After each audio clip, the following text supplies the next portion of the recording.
the next question that you need to deal with is whether or not you can or need to recognize a DTA, deferred tax asset, or DTL, deferred tax liability, on those temporary differences. Now, in order to do so, you need to consider the recognition criteria and recognition exceptions. And if you can recognize those, or you must recognize those temporary differences, you multiply the temporary difference by the company tax rate to derive your deferred tax asset and deferred tax liability. Just got a question from Connie. Yes, we will make this recording available after the presentation.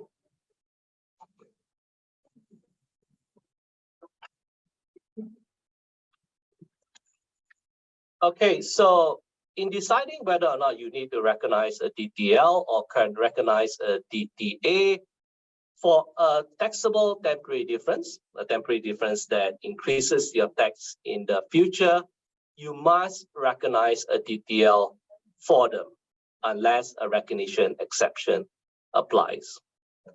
For DTA, for a deferred tax asset, those things that reduces your tax in the future, not only do you need to consider the recognition exception, you need to demonstrate that it is probable that you're gonna use those future deductions or future revenue losses.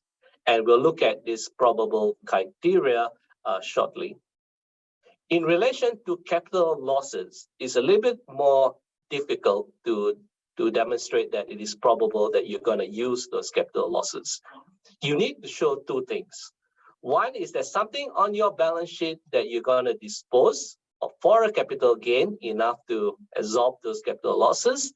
And two, you intend to dispose of that asset in the foreseeable future.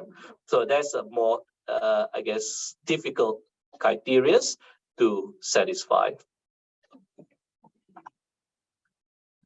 So in order to demonstrate that it is probable that you'll use the temporary differences and revenue losses, you need to demonstrate that it's more than a 50% chance that you'll use those deductions and losses. So there's no set rules of how much more. It could be 50.1% or it could be 70%.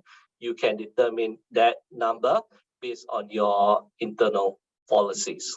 So in working out whether it's probable that you're going to use those deductions and losses, you need to put your positive evidence beside your negative evidences. So your negative evidence might be, for example, you got a history of tax losses being incurred. So that's strong. That's a very strong negative evidence.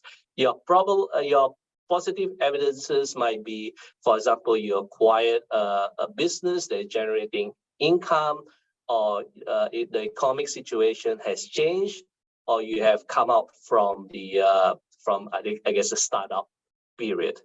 So you compare the two and decide whether or not you satisfy the more likely than not criteria.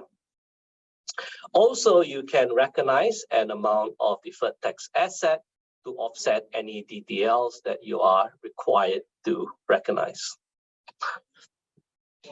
So there are two common questions which we get. For example, one is that let's say you have impaired an asset on your balance sheet. Can you recognize a DTA on those unrealized capital losses? So you need to apply the same criteria as capital losses. You need to show that you have an asset that you can dispose for a gain, and you intend to dispose it in the foreseeable future.